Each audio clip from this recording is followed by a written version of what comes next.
On est prêt? Je vais lancer justement. OK. Alors, bonsoir tout le monde. Bienvenue à cette séance ordinaire du 8 avril 2024. On va commencer avec l'adoption de l'ordre du jour.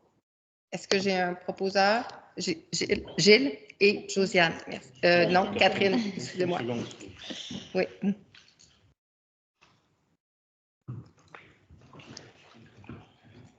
C'est bon. OK. Le point numéro 2, c'est le dépôt du rapport financier et du rapport du vérificateur pour l'année 2023. Alors, on a ici Christina Laflamme, pardon, qui vient nous présenter, de Raymond Chabot, John Thornton, qui vient nous présenter les résultats de la municipalité pour l'année 2023. Christina, je vous cède la parole. Merci. Bonsoir à tous.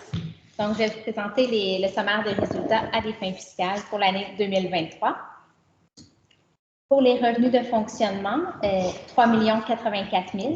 Pardon, on ne projette pas les... Je vais me placer pour que ce soit pas élevé.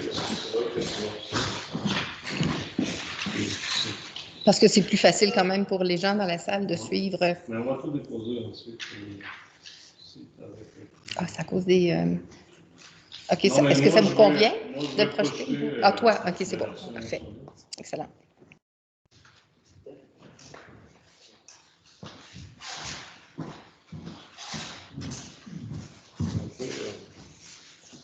Si on se tasse, on est correct.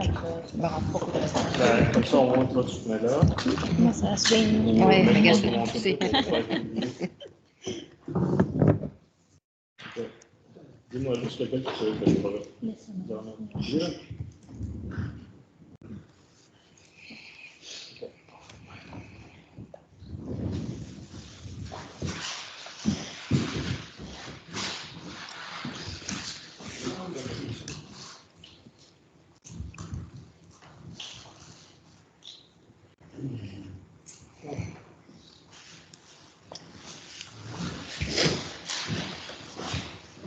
C'est quoi le titre du document? C'est-tu profil financier? Le sommaire. Vous devez s'appeler sommaire. Sommaire 2023 46 010. Oui. Est-ce que tu peux me donner le droit de présenter, Sergei?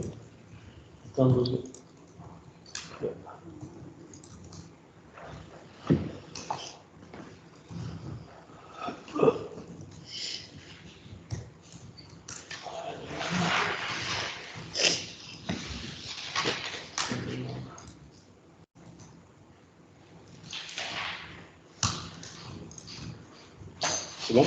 Ouais.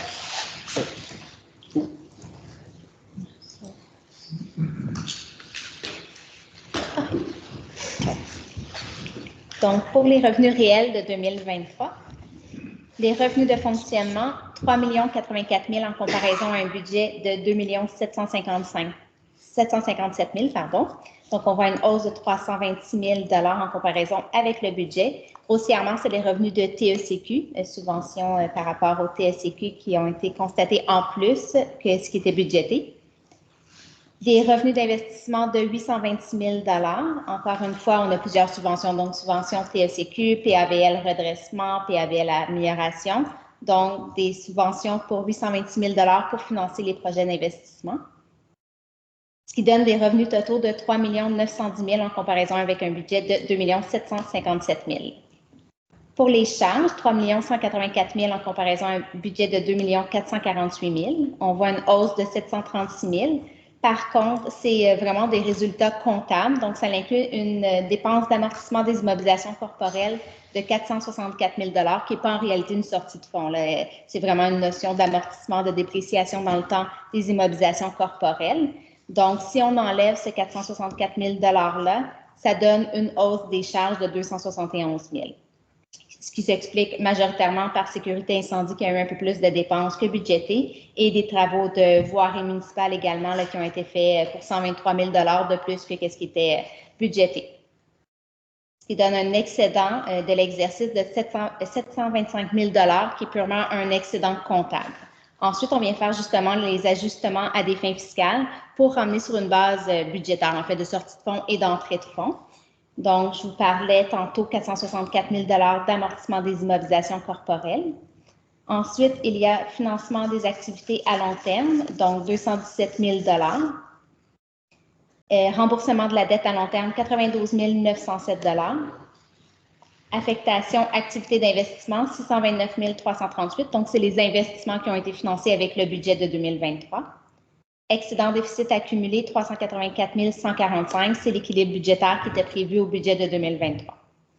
Ce qui donne un excédent pour l'exercice 2023 de 242 968. En résumé, un peu plus de revenus, moins de charges, plus de charges, pardon, et financement de règlement d'emprunt qui est venu se réaliser, ce qui fait en sorte qu'on a dégagé un excédent de 242 968. On passe à la page suivante. Sommaire de la situation financière. Les actifs financiers, trésorerie, 2 067 940. Débiteurs, 1 973 000. Ça inclut les taxes municipales à recevoir au 31 décembre 2023 et 1 707 000 de subventions à recevoir, le tout programme confondu, TSCQ, PAVL, qui est inclus dans le 1 973 000 Les actifs financiers, 4 040 000. Pour les passifs, dette à long terme, 3 446 000 Ça inclut un nouveau règlement d'emprunt qui a été contracté en 2023 pour 1 085 000. Et sinon, on a l'ancien règlement par rapport au potable eau usée qui a eu un remboursement de 187 000 dans l'année. Autre passif, 743 000 ça inclut tout ce qui est compte à payer, salaire à payer, des subventions reportées, taxes perçues d'avance, donc un total de 743 000 ce qui donne une dette nette au 31 décembre 2023 de 149 296. Pour les actifs non financiers, immobilisation corporelle, 11 286 448. Et la ligne autres actifs non financiers, 30 261, ça inclut des frais payés d'avance et un peu d'inventaire. À la page suivante, l'excédent de fonctionnement non affecté, 1 19 173, donc c'est les surplus générés au fil des années.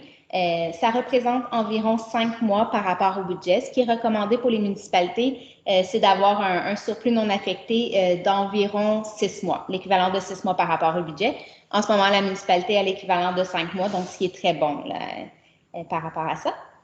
Excédent de fonctionnement affecté, équilibre budgétaire pour 2024, 216 000. Donc, dans le budget qui a été adopté en 2024, on prévoit utiliser 216 359 des excédents. Mais notre excédent de fonctionnement comporte le 216, est déjà calculé dedans. Le 216 est exclu du 1 19 000 okay. Oui, il est exclu il est déjà réservé en fait pour 2024. Sinon, dans les fonds réservés, fonds de roulement, 81 600 qui est pour financer des projets d'investissement. Seul disponible des règlements d'emprunt fermés, le seul est à 81 937. Fonds réservés à la tenue d'une élection, 4 000 Financement des investissements, donc au 31 décembre 2023, il restait pour 188 209 d'investissements qui n'ont pas encore été financés, donc seront financés soit par règlement d'emprunt qui s'en viennent ou de subventions à venir. Investissement net dans les immobilisations et autres actifs, 9 952 000. Donc, c'est ce qui fait le tour de la présentation des chiffres. Je ne sais pas s'il y a des questions ou des informations supplémentaires que vous désirez. Est-ce qu'il y a des questions? Non. Est-ce qu'en ligne, je ne vois pas, mais en ligne, est-ce qu'il y a des questions? On dirait pas. Non. Non. Parfait. Alors, Christina, merci de la présentation. Merci. On se revoit dans quelques semaines, mois, éventuellement, pour la suite. Sur votre compte plutôt. Oui.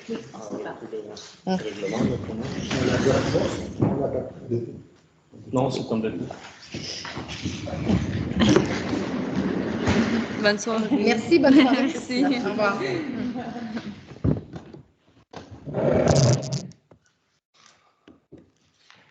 Alors, on poursuit avec la séance régulière, je dirais, avec l'adoption de la liste des comptes à payer.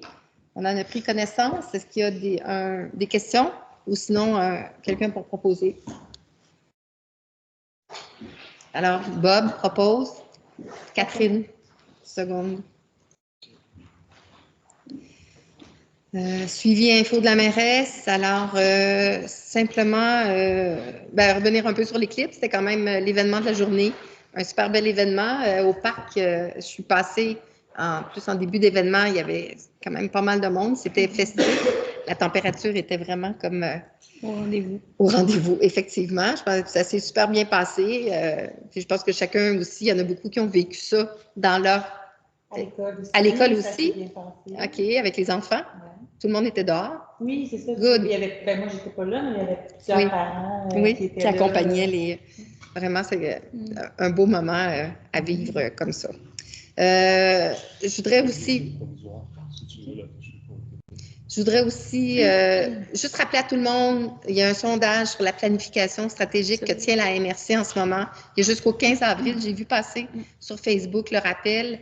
Il suffit de taper l'adresse MRC Bromissquois planification, puis on arrive au sondage.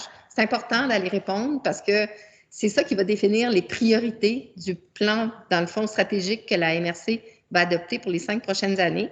Alors, si vous voulez que ces priorités-là, dans le fond, reflètent ce que vous souhaitez, bien, c'est important d'aller voter et d'exprimer votre opinion à ce sujet-là.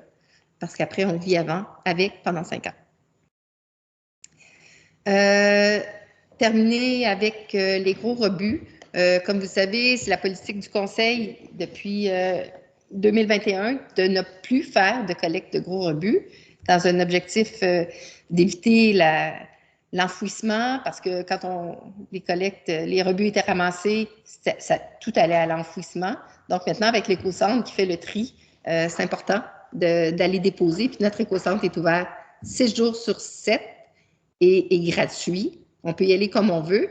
On comprend cependant que pour certaines personnes, certains citoyens, c'est difficile. C'est pas toujours évident d'aller transporter, soit par manque de moyens ou de force. On a une escouade bienveillante qui est en place puis qui est prête Et qui peut accompagner. Dans le Exact. fond, on peut faire appel à l'escouade bienveillante si on a besoin d'aide pour disposer de nos gros rebuts. Oui. Donc, on peut communiquer avec l'escouade bienveillante. C'est le numéro de téléphone de la municipalité. Puis, quand on appelle, il y a un poste pour l'escouade. Donc, c'est une boîte vocale, mais la boîte vocale est vérifiée à chaque jour. Donc c'est ça. Oui, puis aussi via l'adresse courriel de l'escouade bienveillante. Donc, c'est escouadebienveillante@commercial.frelichburg.ca. Freely, je pense. Freely.ca.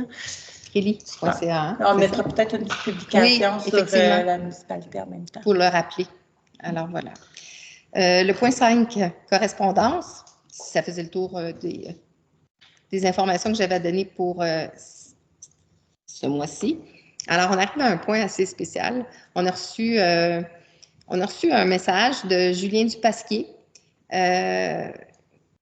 qui était comme, c'est presque un slam, là. Puis on s'est dit qu'on était pour vous le lire parce que quand même, c'est malheureux, vous ne verrez pas l'orthographe, mais allons-y. Je demanderais peut-être un petit beat à côté de ça. Alors donc, j'y vais. Vos routes sont dégueulasses, vous écœurez tout le monde. Elles étaient belles il y a 5 ans, votre administration est nulle. Passez un règlement d'emprunt et achetez-vous un grader. Formez un employé de la voirie à l'utiliser. Je cumule plusieurs milliers de dollars de bris mécaniques. Je devrais poursuivre la municipalité. Le gel a le dos très, très, très large. Vous gaspillez l'argent des citoyens. Vos routes sont à l'abandon. La voirie est nulle. Le chemin Eccles Hills était à 70 km en 2019. Vous avez abandonné son entretien et réduit à 50 km. Ça mérite un reportage dans le Journal de Montréal. Vous nous écœurez de février à juin avec un manque d'entretien. Vous rajoutez de la roche vers la mi-juin et toute cette roche part dans le fossé en novembre lors des premiers passages de la charrue. Vous ne l'avez pas pantoute. Les seules routes belles sont celles du MTQ. Alors voilà, c'est le message. Je réponds à ça. Merci beaucoup, M. Dupasquier, d'avoir pris le temps de nous écrire. On prend toujours connaissance des communications qui nous sont envoyées avec beaucoup d'intérêt, vraiment beaucoup d'intérêt. Puis, qu'est-ce que vous voulez que je vous réponde d'autre? Qu'on fait notre possible, on fait notre meilleur, de notre mieux. À votre demande de faire un règlement d'emprunt, Je vais y répondre un petit peu plus tard dans le courant de la séance. Puis également, j'ai un autre commentaire d'un autre citoyen, mais qui est une question qu'il me pose, qu'on aura en fin de réponse, en fin de session, et qui vient balancer le propos de M. Dupasquier. Alors, voilà, ça, c'est l'essentiel de la communication. Je poursuis avec les demandes de PIA et de dérogation mineure qui ont été présentées au comité consultatif le mois dernier. Alors, je vais céder la parole à Marie-Claude pour la suite.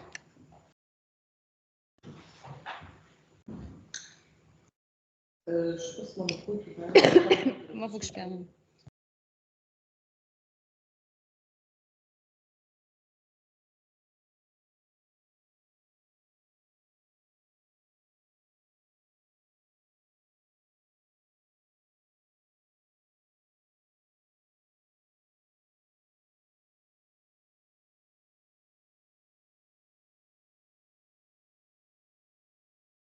J'espère que vous m'entendez. On va mettre une. C'est bon. Alors, la première demande, c'est une demande pour le 43 rue principale. C'est une demande de bâtiment, de rénovation de bâtiment principal et accessoires, de refaire la couverture. Il y a une couverture à bardeaux d'asphalte sur le bâtiment principal, la maison, et sur le bâtiment accessoire, il y a une vieille couverture de tôle noire ancienne qui coule. Alors, les propriétaires désirent refaire les deux toitures de la même façon, c'est-à-dire en tôle noire. Et sur le bâtiment accessoire, il y a un petit lanterneau que les propriétaires considéraient ne pas garder parce que c'était beaucoup de travail. Alors, le CCU recommande, le conseil aussi, je crois, recommande de garder le lanterneau parce que c'est quelque chose qu'on voit de partout dans le village, que ce soit dans le parc, que ce soit dans le village, c'est un repère visuel très fort. Alors, bon, pour on accepte la demande de couverture noire en tôle, naturellement, pour les deux bâtiments. Pour le lanterneau, on suggère aux propriétaires de prendre contact avec le comité patrimoine, qui est un nouveau comité consultatif à la municipalité, pour les aider à trouver peut-être des subventions pour conserver le lanterneau. Parce que le comité patrimoine, on en a discuté à notre dernière rencontre, on pense vraiment que c'est faisable. Parce que pour le village, c'est un plus, ce bâtiment-là, avec cette signature-là de lanterneau. Alors, voilà. Oui. La propriétaire.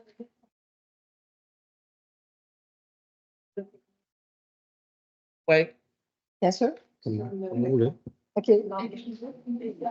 Oui. Oui, en fait, je comprenais la connexion, puis nous, en tant que on reçoit, par exemple, la restriction de l'information qu'elle pas cette recommandation-là, est-ce que ça nous permet quand même de démarrer les travaux en parallèle des stocks d'autres avenues ou on est tenu d'attendre le résultat de ces discussions-là avant d'entamer?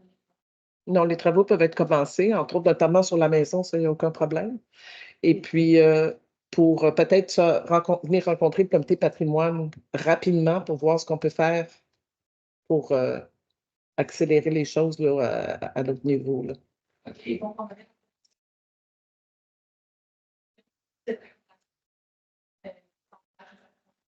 de votre foi et de volonté, je présume, mais de contacter le comité, mais ça nous permet même de commencer les travaux aussi sur la grange. Sur la communauté, je comprends. Sur la grange, par exemple, au cours des discussions, c'est pas une avenue qui nous convenait. Est-ce qu'à ce moment-là, on pouvait quand même continuer avec la décision qu'on a prise concernant le contenu? Évidemment, je vais être clair par rapport au fait que l'objectif, c'est pas de présumer que c'est pas une avenue qu'on peut considérer. C'est juste que, considérant la complexité, on a quelques réserves à savoir si effectivement c'est possible, mais vous semblez dire que c'est le cas, c'est sûr qu'on va être dans la discussion et on va voir comment c'est possible.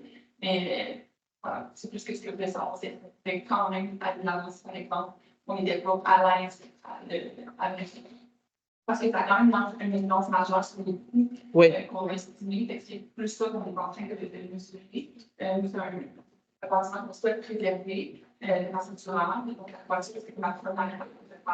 En fait, ça crée, si je le conçois, nous sommes plein de on l'avait aussi à la mais c'est ça. Mais en fait, la résolution du conseil, c'est de vous avez l'autorisation de procéder aux travaux de toiture, autant de la maison que du bâtiment accessoire, mais que le lanterneau doit être conservé.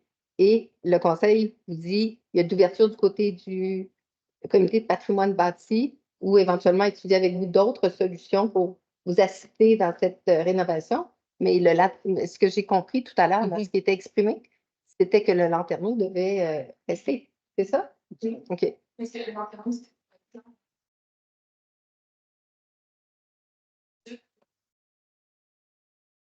donc, si on le laisse ici, il va tomber inévitablement. Oui. Donc, de le laisser comme ça, c'est une solution qui peut donner l'impression qu'on préserve le patrimoine bâti, mais c'est un peu abusé finalement parce que si on fait la toiture autour de ça, déjà nous, on s'expose à des problématiques par rapport à l'infiltration d'eau. Puis en plus, finalement, ça ne préserve pas parce que. En fait, ce qu'on disait, c'est que c'est l'aspect esthétique de la chose qui est considéré ici. Ce n'est pas tellement l'usage du lanterneau comme tel, là, donc ça peut être aussi une pièce qui est ajoutée. Dans le fond, un lanterneau rénové, restauré, peu importe, qui est refait à l'identique, qui est déposé sur le toit, qui n'est pas nécessairement incrusté dans la toiture. Dans la toiture. Oui, mais c'est juste que si, par exemple, dans la toiture, oui. puis on ajoute de lanterneau, ça peut tout dans le processus. Et moi, je veux vraiment être claire sur si, par exemple, ça va pas super bien dans le processus, qu'on y arrive, que c'est aussi facile, puis qu'on va investir, par exemple, un autre, je ne sais pas, 6 000 pour les coûts. Est-ce qu'on est tenu, est-ce qu'on est engagé à devoir le faire avant cette situation-là? Parce que j'ai l'impression que la réponse n'est pas claire pour nous dans la mesure où si on commence les travaux, on s'engage quand même dans une décision, puis on ne peut pas débloquer ces points-là comme ça. Je pense que la réponse est claire. Il faut conserver le lanterneau. Il faut travailler avec le lanterneau. Je comprends. C'est juste que, dans le fond, c'est correct. C'est juste que nous, avec le lanterneau, c'est pas une décision avec laquelle on est à l'aise d'aller dans le coût qui vient avec ça. Et donc, je trouve juste ça dommage. C'est pas une menace que c'est nous qui allons ouvrir avec un bâtiment qui soit pas entretenu, mais qu'on ne peut pas être d'avant avec ce projet de toiture si effectivement il n'y a pas de flexibilité là-dessus. Parce que c'est comme de dire, si vous n'investissez pas tant de minimum, mais c'est pas possible d'aller là. Je comprends la vision. C'est juste que ça devient difficile de préserver les bâtiments qu'on a dans des circonstances. Je comprends. Est-ce que vous avez procédé à une évaluation de ce que ça coûtait de refaire le lanterneau ou de l'entretenir ou de le rénover? Avez-vous déjà une idée de ce que ça peut représenter? On essaie de ça fait difficile parce que pour l'instant, on n'a pas trouvé de contractant qui est à l'aise de prendre clé en main. Donc, on a seulement des petits morceaux. On a une estimation d'un bénéfice qui nous disait, ben, tu sais, ici. Il y a un contractant qui disait qu'il ne pouvait pas garantir de l'enlever avec un nacelle, donc, s'il restait les termes. Donc, on a juste une série de métiers qui nous disent qu'on pense que ça peut être présent dans telle circonstance, mais dans telle autre, il y a beaucoup de risques que ce soit définitif. Donc, c'est la raison pour laquelle on n'avait pas pu présenter une estimation. Puis, c'est un petit peu pour ça qu'on a fait qu'on n'a pas trouvé de contracteur qui avait ça clé en main puis qui pouvait nous confirmer. Je comprends. Je comprends. Mais il reste que ce lanterneau est comme il a été dit tout à l'heure par la conseillère, c'est vraiment un élément identitaire et architectural important dans Phillipsburg. Puis le rôle du CCU, c'est de faire une recommandation au conseil dans le sens de préserver ces éléments-là. Ce que j'entends, c'est qu'il y a peut-être encore un peu de travail qui peut être fait pour aller chercher de l'information quant au coût vraiment réel que ça représente. Nous, on a pris des ressources pour la on a été après ça, c'est de venir à la scène, on ne peut pas la gérer, donc je comprends l'impression que ça donne, mais ça fait quand même 2 mois qu'on essaie d'évaluer les options. Puis je comprends l'article, c'est pas une surprise. C'est pas une surprise, en fait, parce que Christophe m'avait dit qu'il y a un problème et qu'on a peut-être une décompréhension. Je ne sais pas peut-être aujourd'hui, mais finalement, j'ai décidé de le dire. Mais je comprends la décision, c'est juste que nous, ça nous mène à pas faire un projet qui est préservé en bâtiment. Puis, comme tu dis, en termes-là, il va tomber inévitablement selon ce qu'on nous dit, selon ce qu'on voit à l'intérieur. Je n'ai pas l'impression que ça répond à votre objectif et que ça répond pas au nôtre non plus. Mais je comprends que vous êtes dans une impasse par rapport à ces paramètres-là. Puis, voilà. En fait, ce qu'on a discuté au comité du patrimoine bâti, c'est qu'on se disait que si ce bâtiment-là avait une station de bâtiment, il y aurait moyen d'aller chercher des subventions gouvernementales pour payer la restauration du Lanterneau. Vous n'auriez pas grand-chose à débourser là, à ce moment-là.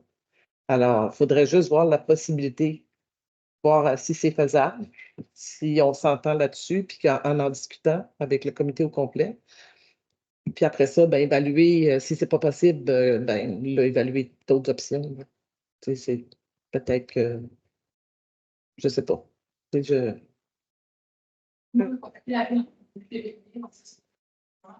commencer cette démarche-là. On nous a demandé de ne pas dérouler le projet CPI le 19 février parce qu'il y avait trop d'éléments santé et de lancer une recherche. Donc, ça nous a même engagé dans le besoin de recherche active dans l'espoir d'avoir des résultats avec quelque chose de concret. Donc, peut-être que dans les prochaines fois, si on pouvait avoir cette discussion-là avec les CCO préalable, même si ça nous très d'être dans une situation comme celle-là. Là, présentement, le contracteur va se retirer du projet parce qu'on est déjà un petit peu trop longtemps. Donc, ces démarches sont toujours en retard. Donc, c'est sûr que on a plus d'espoir par rapport à la médecine et les démarches que ça entraînerait à la vue de la lourdeur administrative qui se rend aujourd'hui. Mais après ce temps, on a l'énergie pour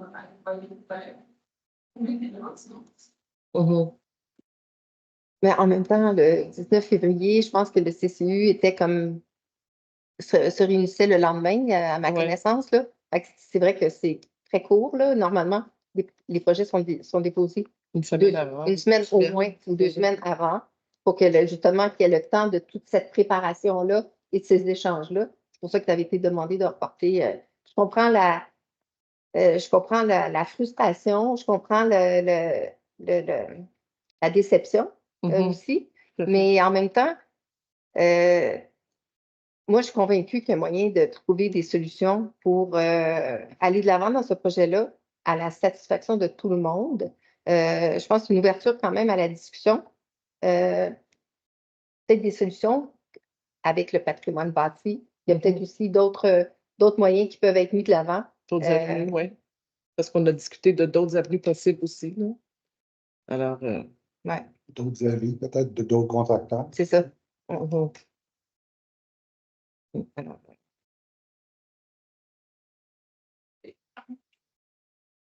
je sais.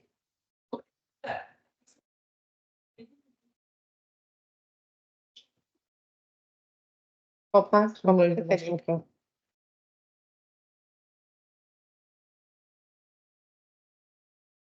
Propose. En bloc ou on y va en même temps? Est-ce qu'on poursuit? OK. Alors, sur ce point, qui propose? Gilles et Bob. Alors, la demande du 101 route 237 Sud, c'est une demande de certificat d'autorisation pour stabiliser des fossés. C'est un fossé qui est sur le terrain de la personne, qui n'est pas en bordure du chemin. C'est assujetti au règlement du PIA. Alors, c'est un fossé qui subisse beaucoup d'érosion. Alors, la personne désirait mettre de la roche d'un diamètre de 4 à 8 pouces, puis faire des freins pour que l'eau descende, ralentir l'eau, la descente de l'eau. Alors, ça a été accepté. On recommande l'acceptation du certificat d'autorisation. On recommande cependant d'utiliser peut-être de la roche plus foncée au lieu de la roche blanche, que ce soit moins évident à l'œil. Alors, on accepte en bloc les autres ou... Oui, on va y aller en bloc. OK. L'autre demande de dérogation mineure, c'est pour le 65 chemin Richford. C'est pour une demande de dérogation d'implantation de bâtiments en container. Le règlement de zonage interdit les containers. Alors, devant ce bâtiment-là, il y a également une remorque de camion. La personne désirait mettre la remorque de camion derrière le bâtiment principal, puis de la recouvrir de bois avec un toit à 2 pentes, comme on recommande dans l'utilisation des conteneurs, et de recouvrir son conteneur qui est déjà derrière le bâtiment de bois avec 2 pentes de toit. Alors, le CCU recommande l'acceptation pour le container. mais que la remorque de camion, on ne pense pas honnêtement que ça pourrait soutenir, déjà toute pourrite, alors que ça ne pourrait pas soutenir la structure de bois. Alors, c'est d'accepter la demande pour le container, mais pas pour la remorque. Ensuite, une demande de dérogation mineure pour le 85 chemin de Donham pour implanter encore un bâtiment accessoire en container. On sait que c'est interdit, mais ils veulent le recouvrir de revêtement en bardeau de cèdre avec une toiture en tôle à 2 versants. Alors, d'ailleurs, toutes les demandes, je dis ici, là, mais toutes les demandes qui ont été faites, on a consulté les voisins si ça ne causait pas de préjudice. Alors, les voisins ont été consultés et on demande d'accepter la demande de dérogation mineure. La demande numéro 10, c'est au 11 rue de l'Église. C'est une demande pour un futur bâtiment qui sera construit. C'est à l'école, en fait. Il demande de juste rétrécir la bande latérale, la ligne latérale avec le voisin. D'habitude, c'est à 8 mètres, alors il voudrait construire le bâtiment accessoire à 5,5 mètres. Ils vont nous soumettre éventuellement un plan de construction pour ce bâtiment-là. Alors, ce n'est que pour l'emplacement du bâtiment, on recommande d'accepter la demande de dérogation mineure. Et la dernière, c'est le 23 chemin de Donham. Oui. Oui.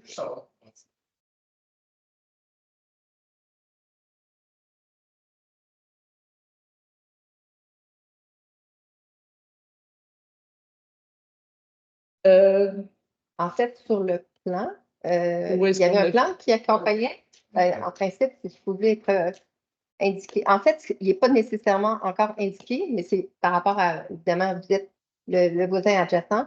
Le bâtiment va être situé, donc, qu'est-ce que tu disais, 5 mètres? 8,5. 5,5. 5,5 plutôt que 8 mètres. Puis le bâtiment, ça va être un bâtiment en bois. Un bâtiment en bois, j'allais dire comme un genre cabanon. Là. Oui, c'est ça. C'est pour ranger les ballons, les vélos, les ballons de l'école. La raison pour laquelle vous avez reçu la lettre, en fait, c'est ça, c'est qu'à chaque fois qu'on a des demandes de dérogation mineure, la loi nous oblige, et c'est bien correct comme ça, à afficher ça publiquement. C'est affiché ici à l'hôtel de ville et au dépanneur. Mais c'est pas tout, tout le monde qui prend la peine d'aller à l'hôtel de ville, au dépanneur, puis on a pris, nous, vraiment comme l'option d'adopter la démarche à tous les voisins qui sont touchés, d'aller déposer. Ça a été déposé comme ça parce que la démarche a été adoptée tardivement, puis si on l'avait mis à la poste, vous ne l'auriez pas eu avant cette rencontre de ce soir. Donc, c'est vraiment comme pour que toute personne qui désire, dans le fond, faire valoir son point de vue dans le cas d'une dérogation mineure, et le temps de le faire. Voilà. Est-ce que j'entends que ça vous convient? Ça ne vous opposez pas à la demande? C'est bon. La dernière demande pour un PIA, c'est au 23 chemin de Donham. C'est une maison qui a derrière une espèce de cour intérieure avec un mur de béton qui soutient un terrain, donc la terre qui a fait sa terre de tomber. Qui est en train de s'effriter, alors ils veulent l'enlever et le refaire de la même façon, puis un autre mur qui va être sablé pour être finalement reprendre l'aspect du béton neuf. Alors, ça ne se voit pas du chemin, ça s'agence bien avec le bâtiment qui est déjà bâti, alors le CCU ne s'oppose pas et demande d'accepter la demande de dérogation mineure, suggère. OK. Alors, sur les derniers points qui ont été amenés, qui propose? Catherine et Gilles. Point 12. Merci, Marie-Claude. Ah bon? Émission d'un chèque. Attends, je vais fermer mon micro et je laisse allumer mon micro. OK, c'est bon. Okay. Émission d'un chèque pour le plan d'intervention EXP incorporé. Alors, c'est dans le cadre de notre appel d'offres qu'on avait déjà accepté en mai 2023. EXP poursuit ses travaux et donc pour réaliser une étude sur notre plan d'intervention. Le chèque à émettre est au montant de 2 853,91 et, comme je le disais, fait partie de ce qui a été retenu et consenti et approuvé lors de l'appel d'offres en 2023, puis que c'est tiré de notre chèque. Ce n'est pas de l'argent qui est versé via le budget d'opération. Alors, qui propose? Lille? Catherine. 13, émission d'un chèque pour la conférence sur les plantes exotiques à la Fondation CETI. Le comité consultatif en environnement a organisé une rencontre sur les plantes exotiques et a fait appel à un expert de la Fondation CETI pour venir y participer et amener son expertise, je dirais, et ses conseils sur la façon de procéder en la matière. Le chèque est de 150 $. Alors, qui propose? Josiane. Faut que tu fasses ça comme ça. Oui. Josiane et Bob.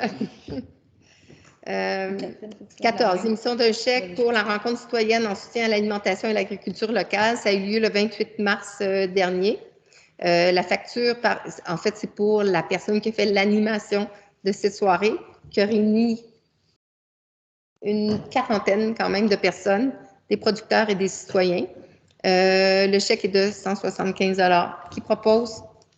Stéphanie et Catherine. Merci. Ensuite, une mission d'un chèque. On a reçu, vous vous rappelez peut-être, un don de terrain avec une valeur écologique.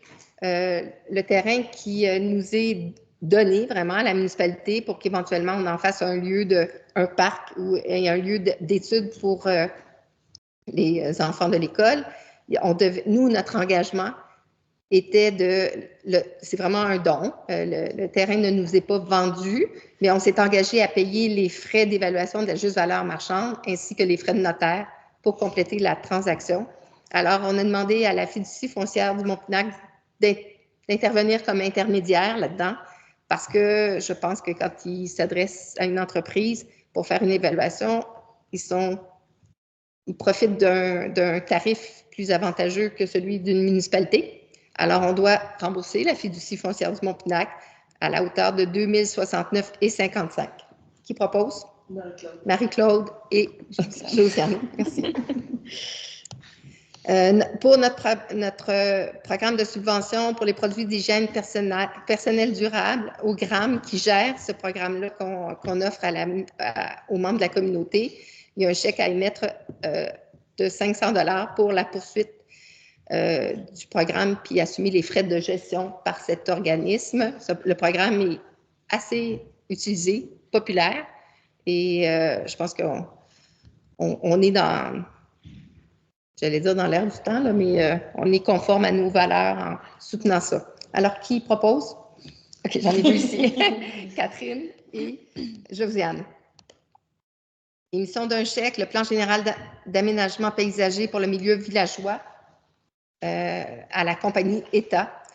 Il y a une offre de service qui nous avait été présentée. On a demandé du travail supplémentaire à État, entre autres, pour nous permettre de présenter une demande de subvention au programme d'aide financière aux infrastructures récréatives, sportives et de plein air, entre autres, pour mettre en application le plan qui nous est proposé.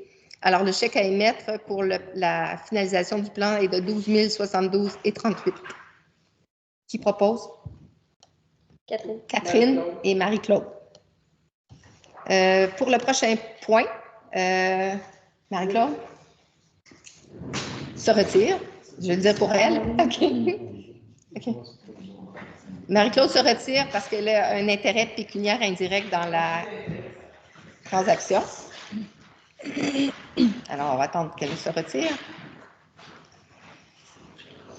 Alors, c'est pour une offre de service, toujours pour le plan général d'aménagement paysager pour le milieu villageois en termes de signalisation extérieure, directionnelle et d'identification. C'est pour la firme Ambidex. C'est vraiment la signalétique du village qui est très déficiente. Où est l'église? Où est le marché fermier? Où sont les stationnements? Il y a beaucoup de choses sans compter, évidemment, l'identification de nos lieux patrimoniaux et historiques.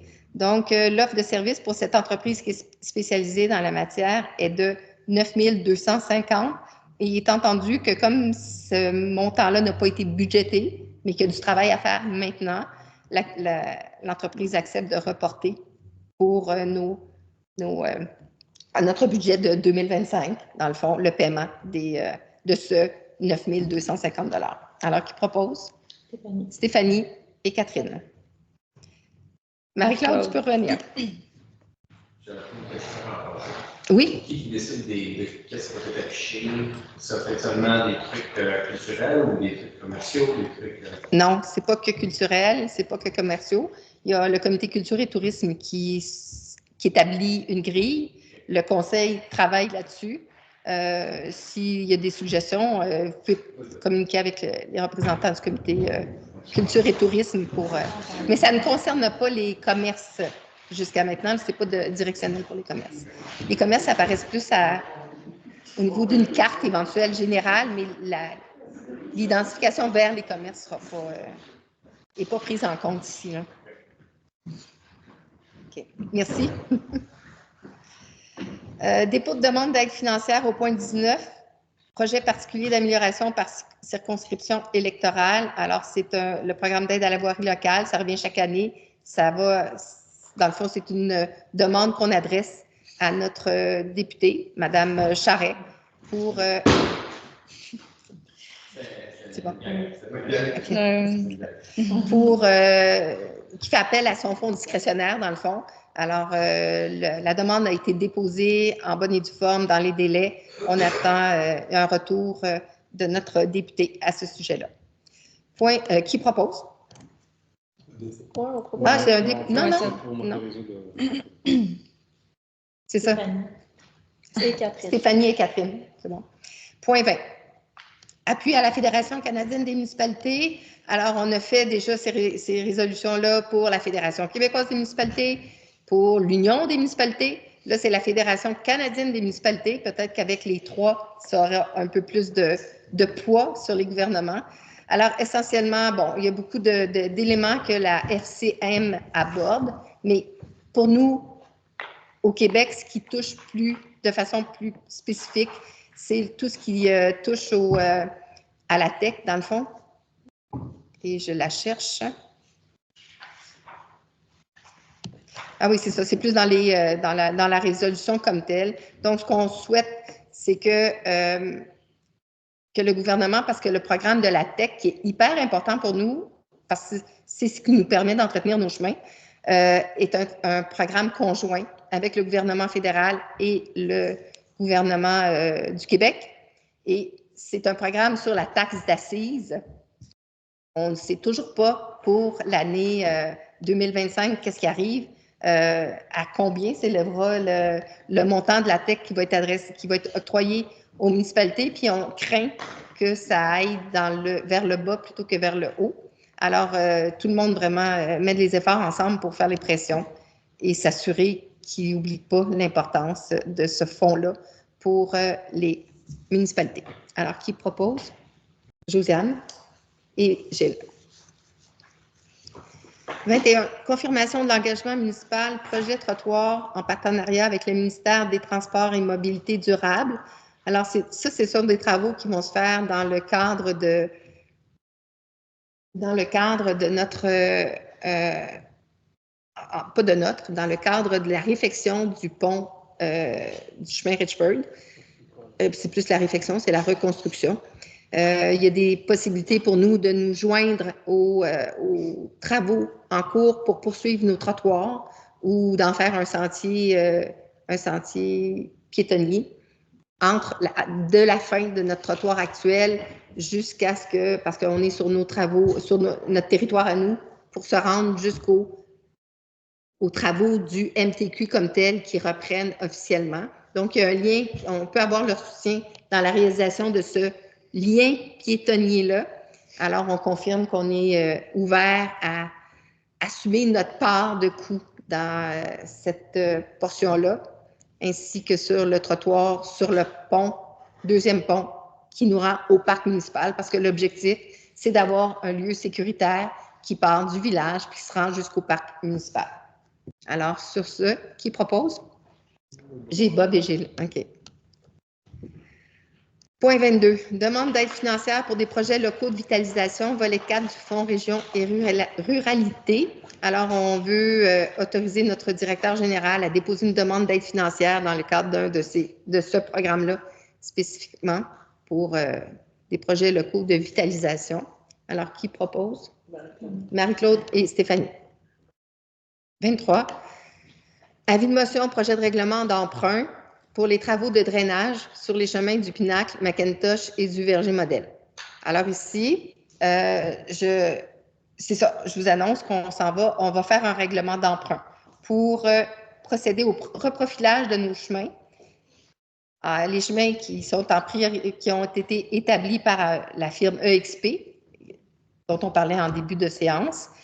Pour les chemins prioritaires, Pinacle, Macintosh et Verger Modèle, ce qu'on fait, ce qui est l'essentiel, ce qui est la base, ce sont les fossés. Donc, les fossés seront refaits aux endroits où ils doivent l'être, sur ces chemins-là, sur une distance de 15, 12? J'aurais aimé 12 km. Évidemment, 12 km étant, il y a deux côtés à la route à travailler. Le règlement d'emprunt est à la hauteur de 600 000 $ et on doit respecter les exigences en présentant un avis de motion au sujet de l'adoption prochaine de ce règlement-là. Alors, qui donne l'avis de motion? Gilles. Alors, on va changer de conseillère municipale. Pour toutes ces années. Alors, ensuite, j'arrive au point 24. Encore une fois, un avis de motion pour le projet de règlement d'emprunt décrétant des dépenses en immobilisation. C'est un projet parapluie. Cette forme de financement-là est disponible dans les municipalités. C'est un montant qui est calculé selon notre richesse foncière, un pourcentage de notre richesse foncière. Dans le cadre, donc, de cette marge à laquelle on a accès, on souhaite, dans le fond, annoncer un emprunt de 800 000 $ qui sera, ça ne veut pas dire que ce sera 800 000 $ qui sera, dans le fond, consacré, mais on gèle un 800 000 $ pour l'achat d'un camion incendie. Une occasion s'est présentée pour un camion citerne neuf avec une plus grande capacité que celle de notre camion actuel. Aussi, notre camion actuel, qui je rappelle, est en décrépitude, qui, à chaque fois qu'il sort, on ne sait pas si il demande des interventions régulières de l'entretien assez élevées et tombe vraiment comme en ruine et en morceaux. On savait qu'on devait le remplacer. Dans notre plan d'immobilisation, c'était prévu avec l'arrivée de la nouvelle caserne, sauf que le modèle qui nous est présenté en ce moment entre dans la caserne actuelle, c'est ce qui est un point de base pour aller de l'avant, et offre en plus, comme je le disais, une capacité plus élevée en termes de capacité d'eau, qui fait que l'attaque au feu est meilleure, répond mieux aux exigences du schéma de couverture de risque. Alors, en ce sens, on a décidé de devancer notre plan triennal d'immobilisation en allant de l'avant avec l'achat de ce camion-citerne-là, s'il est toujours disponible, c'est au moment où on voudra. On va aller en appel d'offres et on verra s'il est toujours disponible. Alors, l'avis de motion pour ça, j'ai Bob. Parfait. Point suivant, 24. Non, c'est pas ça. Point 25. Avis de motion, projet de règlement concernant l'installation de canalisation et de ponceau. Alors, simplement donner avis de motion qu'on va adopter dans une prochaine séance. Un nouveau règlement. On a déjà un règlement là-dessus, mais on a besoin de le mettre à jour. Il est désuet concernant surtout les événements climatiques qu'on vit. Il y a des changements à y apporter. Alors, qui? Gilles? Parfait. Ensuite, au point 26, on adopte le règlement d'emprunt dont on a donné l'avis de motion à la dernière séance. C'est pour une dépense de 795 000, mais l'emprunt est de 345 000. C'est pour couvrir notre part de subvention qui était octroyée dans le cadre de la de la subvention qui nous a été autorisée pour la restauration de nos bâtiments municipaux par le ministère de la Culture et des Communications. Alors, c'est ça, les 3 bâtiments ont fait partie de ces travaux-là. Il y a eu l'Hôtel de Ville ici, il y a eu le Grammar School et l'église Bishop Stewart. C'est ça, l'église, entre autres, ce sera pour la réfection du toit en ardoise. Le toit, c'est un autre règlement. C'est la transformation de toit. Ah, pardon, ici? Ouais. Oui, effectivement. Ici, on fait partie de la restauration. Qui propose? Catherine. Catherine et Marie-Claude. J'arrive au point 27? 28. 27. Ouais, 27. Encore une fois, le règlement d'emprunt qui avait été, dont l'avis de motion avait été donné déjà, qui vient décréter une dépense et un emprunt de 4 340 000. Ça, c'est dans le cadre de la subvention qui nous a été octroyée par dans le programme visant la requalification des lieux de culte. Cette subvention-là de donner fait la moitié du 4 340 000, 2 150 et quelques. Ça ne veut pas dire qu'on va y aller à la hauteur de ce montant-là, parce que nous, on doit payer 50 subvention, 50 municipalité, mais on doit faire l'emprunt sur la totalité du montant. Évidemment que dès qu'une dépense est encourue, il y a la moitié du gouvernement qui s'applique, qui vient d'autant réduire les intérêts. Et comme je le disais, c'est juste une question de se garder l'accès. On travaille actuellement pour la portion du 50 assumable par la municipalité, qui, je le répète, ne sera jamais versée à payer par les contribuables. On va trouver des façons de financer ça, soit par un comité, la mise en place d'un comité de financement, ou, si tout se passe comme on le souhaite, par une deuxième subvention qui va s'appliquer directement sur ce 50 % qui vient du PRACIM et qui pourrait aller jusqu'à la hauteur de 95 %. Ça fait beaucoup de chiffres, là, mais c'est vraiment comme si cette occasion-là se conclut, ce qui veut dire que sur les coûts totaux de l'Église, c'est 5 % que nous aurons à payer. Donc, c'est vraiment comme un objectif rêvé et souhaitable. Notre directeur général travaille fort à préparer les documents en ce sens-là pour nous permettre d'aller chercher les sommes qu'on souhaite obtenir. Alors, qui propose? Marie-Claude et Josiane. Ensuite, point 28, on arrive nomination de la présidente au comité consultatif d'urbanisme. On avait nommé déjà Mme Hélène Dallaire en séance en février. Hélène Dallaire nous a fait savoir qu'elle ne souhaitait pas, dans le fond, garder le poste de présidente. Elle souhaite garder son poste au sein du CCU. Alors, après consultation, il a été décidé qu'on nommerait Marie-Claude Aubin, qui est la conseillère représentante du conseil au sein du comité consultatif en urbanisme, comme présidente du CCU. Alors, je pense que ça va permettre d'avoir quelqu'un avec une forte représentation et qui va poursuivre le travail qu'elle faisait déjà de belle façon. Alors, qui propose? J'ai Stéphanie et Josiane. Oui, mais je l'ai dit. Oui, tu ne m'écoutes pas quand je parle, mais je l'avais dit. Nouveau membre au comité consultatif d'urbanisme. Alors, il y avait un poste d'ouvert. Il y avait le poste numéro 1 à combler suite au départ de Lise, qui était la présidente aussi du CCU pendant de nombreuses années. Lise Gagné, pardon. Le nom de famille m'échappait. Il y a un candidat qui a présenté sa candidature, puis qui est intéressé, puis après discussion, on est bien heureux de l'accueillir. Il s'agit de Marc-André Roy, qui devient donc membre du CCU, siège numéro 1 pour un mandat de 2 ans, qui débute le lundi 22 janvier, soit à la date de fin. OK. Je pensais que ça allait avec que le poste de conseiller, mettons numéro 1, les dates étaient comme fixées. Pour ça que... C'est ça, Oui, mais ça fait. On le change. Déjà rendu. OK, c'est bon. Alors, ce sera aujourd'hui, du 8 avril au 8 avril, donc 2026. Jusqu'au 2 février. On garde le 2 février. OK, je comprends. OK, c'est ça qui est fixe. Alors, qui propose? Catherine. Marie-Claude. 30. Nomination d'un nouveau membre au comité consultatif en environnement.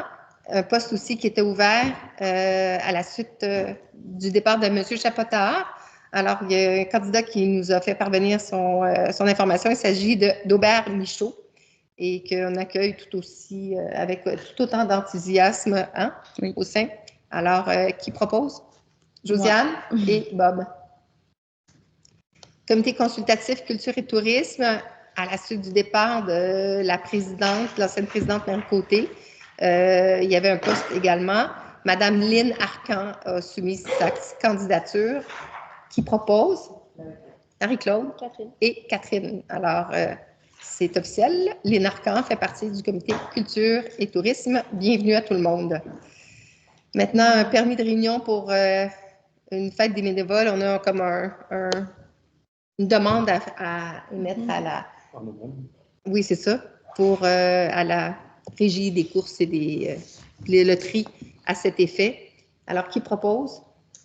Stéphanie et Catherine. Nouvelle des comités consultatifs. Alors, on commence. Stéphanie, avec toi? Vas-y. Donc, en ce moment, pour le comité société, c'est sûr qu'il y a le comité de bibliothèque, là, qui est comme, dans le fond, un embranchement du comité société, qui travaille fort à améliorer les installations de la bibliothèque. Je pense que c'est quand même déjà bien parti. On a commandé des nouvelles bibliothèques aussi, donc ceux qui sont dans la salle, vous allez voir le long des murs ici, en dessous des fenêtres et l'autre côté, en face aussi, il y aura des bibliothèques qui vont arriver. Les boîtes que vous voyez, ce sont des livres qui ont été classés et ce sont des dons pour la plupart intéressants. Donc, on va pouvoir les ajouter à notre bibliothèque et améliorer la collection existante aussi. Donc, ça, c'est pour le comité, la bibliothèque. À travers le messager, on a fait un appel à tous, mais je voulais quand même le renommer. Donc, il y a des citoyens actuellement qui cherchent à former un espèce de comité jeunesse pour créer des activités pour les enfants, un petit peu à la manière d'une maison des jeunes, là, mais sans tout le financement puis la réglementation que ça demande. Donc, si jamais il y a des gens intéressés à faire partie de cette équipe qui organiserait peut-être des activités pour les pré-ados, les adolescents, tout ça, l'adresse est dans le messager, mais communiquez avec Amélie Provost. Donc, voilà, merci. Je pense que oui, j'avais tout oublié. Non, je pense que ça va.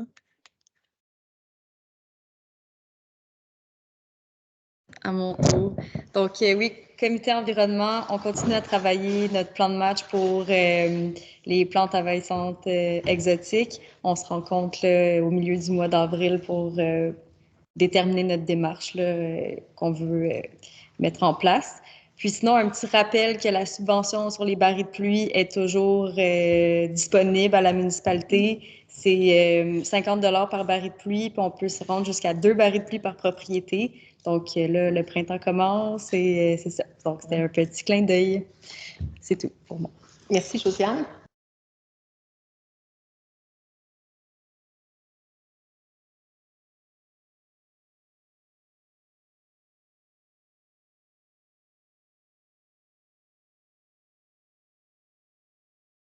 Alors, il va y avoir un sondage pour trouver un nom au parc municipal. Alors, si vous voulez commencer à y réfléchir, ça va être annoncé sur la page de la municipalité, sur les communications de messager, et puis sur la page Facebook. Alors, si vous voulez commencer à réfléchir à un nom, vous êtes les bienvenus.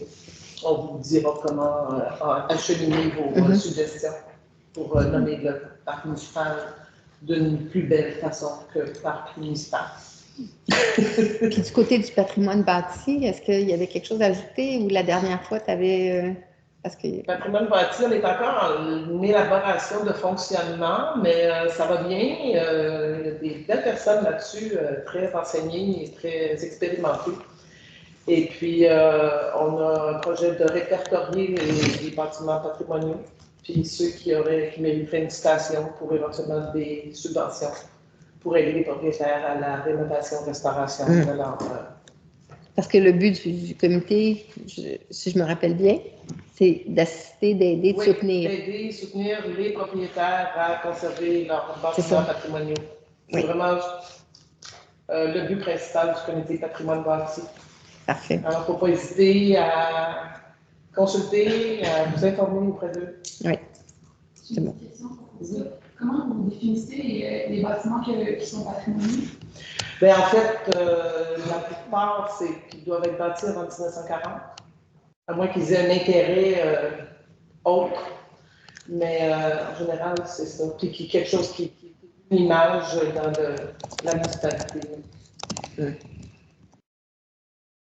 C'est patrimonial, comment ça fonctionne? Est-ce que vous demandez? En fait, c'est pas vraiment. C'est comme le moulin ici est cité comme au niveau du ministère, mais c'est pas tout à fait la même. Une citation, c'est juste que tu cites le bâtiment comme étant un bâtiment d'intérêt. Et puis ça permet des subventions, mais c'est beaucoup moins restrictif qu'un bâtiment comme le moulin. C'est ça, c'est plus qu'une citation, le moulin. Oui. C'est ça, c'est parce que tu disais que. C'est beaucoup plus que. Non. La citation, c'est comme l'église. C'est comme l'église. C'est ça. Le moulin, c'est un bâtiment patrimonial. Ce qui fait que quand il y a des subventions à faire, des réparations à faire, il y a un code à respecter. Tu ne peux pas faire n'importe quoi. Tu dois soumettre au ministère de la Culture ta démarche. Il y a une aire de protection qui entoure le moulin. À moins, je ne me rappelle plus de la distance, c'est peut-être 100 mètres. Toute construction, rénovation qui se fait à l'intérieur de ce cadre-là doivent être soumis au ministère de la Culture parce que le but, c'est de ne pas, dans le fond, déprécier le bâtiment patrimonial. Quand on cite une maison ou un bâtiment, c'est une autre perspective. Ces contraintes-là ne sont pas, c'est pas du tout les mêmes contraintes. C'est plus une reconnaissance de la valeur du bâtiment. Historique. C'est ça. Mais les contraintes de présentation au ministère de la Culture et tout ça, là, dans le cadre de restauration ou de transformation, ça ne s'applique pas. L'Église est citée, mais on n'a pas à présenter chacune de nos demandes de rénovation au ministère. Oui, c'est ça. Mais notre règlement de PIA a dans le fond, un périmètre déterminé pour l'ensemble patrimonial de Fredericksburg, qui est déterminé par une réglementation dans le noyau villageois. Mais ce n'est pas répertorié au ministère de la Culture nécessairement. Mais ça fait partie de la réglementation municipale. C'est ça. Est-ce qu'il y a certaines recherches qui vont être faites aussi pour être en mesure de déterminer quand est-ce que les bâtiments sont bâtis? Parce que la grange, on a fait en compte plutôt est un bon exemple. C'est-à-dire que la municipalité ou moi-même, je n'ai pas été en mesure de retracer de démonstration de la date. Oui, on a la Société d'histoire qui nous aide beaucoup à ce niveau-là parce qu'eux ont beaucoup de documents, d'archives, de photos d'archives qui nous aident beaucoup à situer le bâtiment dans le temps. Okay. Alors, ça... Est-ce qu'il y avait des démarches qui avaient été faites spécifiquement? Oui. Avec la Société d'histoire? Il n'y a rien qui a été trouvé. Dominique a trouvé il a fait faire des recherches et on a trouvé des photos du bâtiment. Ah, ben oui, certainement. J'ai demandé à plusieurs reprises, puis j'ai fait des recherches de mon côté. Donc, en fait, c'est pour ça que j'avais demandé à la municipalité si vous avez accès à vos documents. Donc, j'avais vraiment été intéressée à les voir. J'ai demandé quelques fois, donc j'aurais apprécié de pouvoir les recevoir. Vous avez rencontré Dominique, l'inspecteur? J'ai rencontré Christophe, on m'a dit qu'ils travaillaient ensemble de faire. Oui. Je suis allée à la municipalité, j'ai appelé Christophe une bonne dizaine de fois dans les 2 derniers mois pour faire des suivis. J'ai parlé, je pense, une seule fois à Dominique, j'ai travaillé avec lui en agence, mais sinon, on m'a dit que les deux travaillent ensemble. Donc, c'est la raison pour laquelle je n'ai pas Dominique indépendamment. Je comprends, ce qui est tout à fait compréhensible. Vous êtes resté jusqu'à la fin de la rencontre? On pourrait avoir l'occasion d'élaborer un petit peu plus là-dessus à la suite de la rencontre. Mais Dominique, c'est l'employé municipal qui est sur le comité patrimoine bâti. Il y a un employé un membre du personnel municipal qui est représenté sur chacun de nos comités consultatifs. Pour patrimoine bâti, c'est Dominique. Par son intérêt envers le patrimoine qui a été délégué. On pourra parler. Est-ce que ça fait le tour, Marie-Claude? Oui, c'est ça. Merci. Merci. Bob, agriculture, foresterie. Oui, bonsoir. Donc, on n'a pas eu de rencontre en mars, mais on va en avoir en avril. On travaille toujours sur le projet de plantation, de reforestation du parc municipal avec une zone d'éducation où on va montrer peut-être on va montrer les arbres qui pourraient aider notre secteur de passer à travers les changements climatiques qui s'en viennent. Donc, des idées de plantation, des idées de d'essence d'arbres qui vont être plantées dans la plaine. Et on va reboiser les secteurs on a coupé les arbres l'année passée. Il va y avoir une distribution d'arbres le 18 mai, le mois prochain, mais j'en parle tout de suite pour que les gens se préparent.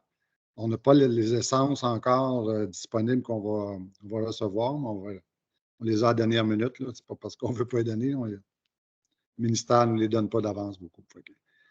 Donc, c'est ça. Parfait. Merci, Bob. Alors, ça fait le tour des nouvelles du côté des comités consultatifs. Le point variable, il n'y avait rien qui avait été ajouté. On avait fait la correspondance. J'arrive à la période des questions. Alors, à la période des questions, une question qui nous a été adressée par courriel aujourd'hui par Martin Laroche. Alors, je vous la lis. J'ai une question pour la mairesse. Alors, je fais le suivi. Je me demande pourquoi un règlement d'emprunt pour le profilage des fossés. Qui est en charge d'établir le budget?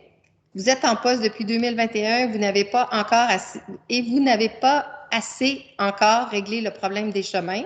Point d'interrogation, point d'exclamation, point d'interrogation. Par manque de budget, peut-être prévoir des sommes plus importantes à l'avenir ou du moins ne pas vous fier sur des subventions qui ne sont pas garanties. C'est vrai. Le service des travaux publics ne semble être capable de faire les réparations comme il le faut. Les déplacements pick-up sont nombreux. Pourtant, les conditions ridicules et vos excuses ne changent pas. Point d'exclamation. N'est-il pas temps de trouver un directeur des travaux publics qualifié?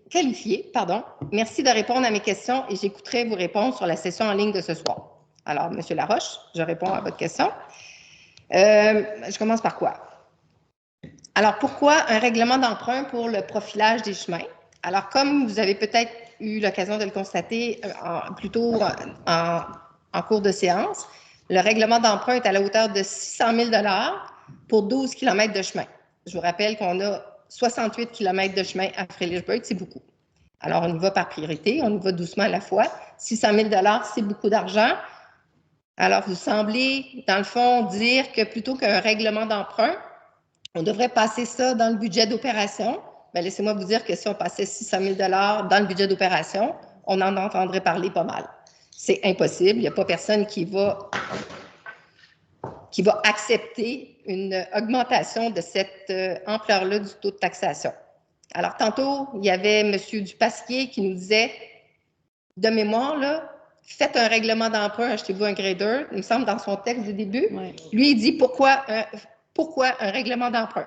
Alors, qu'est-ce que vous voulez? C'est pas possible de satisfaire personne. C'est comme c'est de toute évidence.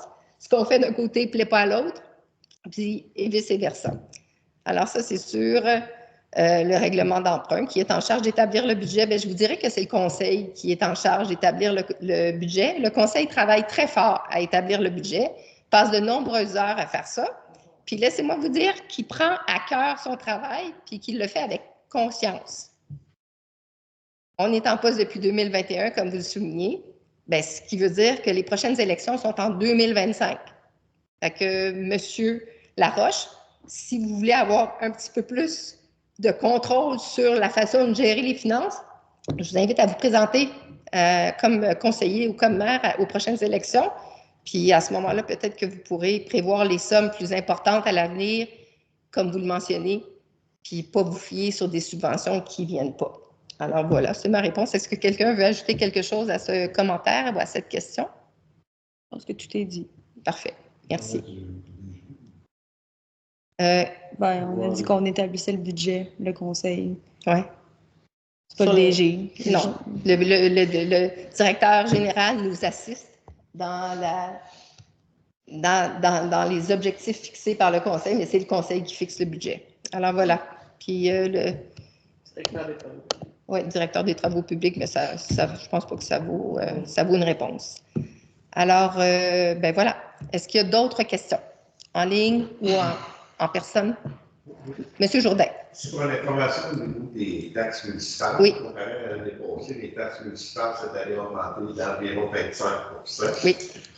Au niveau des clients que vous avez envoyés, vous parlez ceux en bas de 350 000, c'était l'administratif qui avait dit ça.